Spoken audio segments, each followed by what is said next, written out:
تهنئة بمناسبة ذكرى تأسيس جمهورية تركستان الشرقية.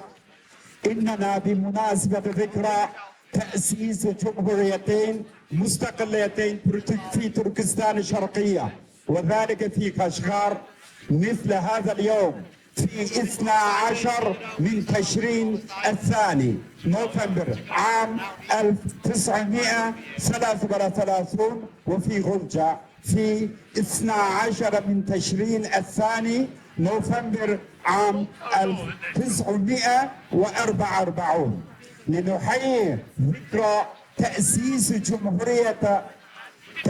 جمهورية مستقلة تركستان الشرقية، ونعبر للرأي العام أن الشعب في تركستان الشرقية لا سيما الأيغور هو شعب حر قادر على إدارة نفسه ولديه احترام كبير للديمقراطية.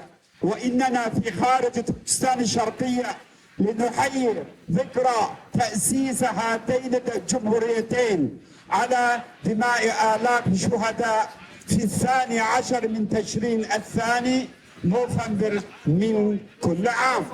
لقد أصبحت هاتين الجمهوريتين رمزا لاستقلال شعبنا، وصارت آثار التي تركتها منبع إلهام لنا. إن الاحتفال بذكرى تأسيس هاتين الجمهوريتين دائما وإحياء روحهما هو واجب قومي ووجداني على كل تركستاني. لقد خضعت الجمهوريتين اللتان أسستا في عهد قريب لنظام الصين الحمراء العنصري في 20 تشرين الأول أكتوبر عام 1949 نتيجة التعاون العسكري والسياسي بين الاتحاد السوفيتي والصين الحمراء. وقد حاولت حكومة الصين الحمراء في إطار مثل الصين من لم يكن معنا فهو سيء النية، محول هوية الدينية والقومية والثقافة منذ 75 سنة.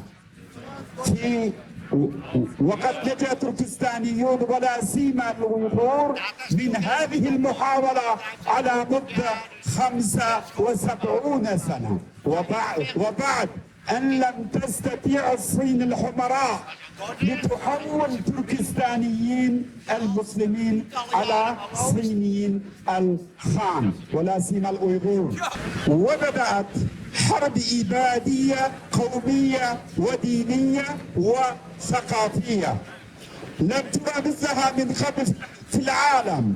فقامت معسكرات تشبه معسكرات هتلر النازية، وحبست فيها نحو 2,000,000 من شباب تركستان الشرقية ومفكريها ورجال أعمالها ونسائها وأطفالها وأبرياء.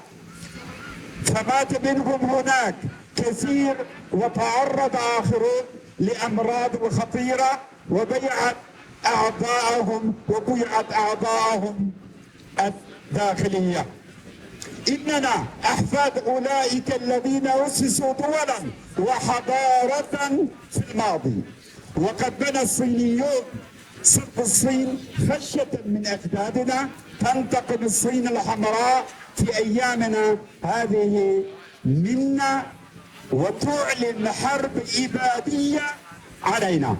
إننا في سبيل مواجهة هذه الإبادة سنقاوم ظلم الصين الشيوعية بلا كلل ولا ملل، وسنظل نكافح حتى خروج أنفسنا الأخيرة واستقلالنا مرتبط بالتضحيات التي نقدمها.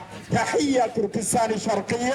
أشكركم على حسن استماعكم. شكرا.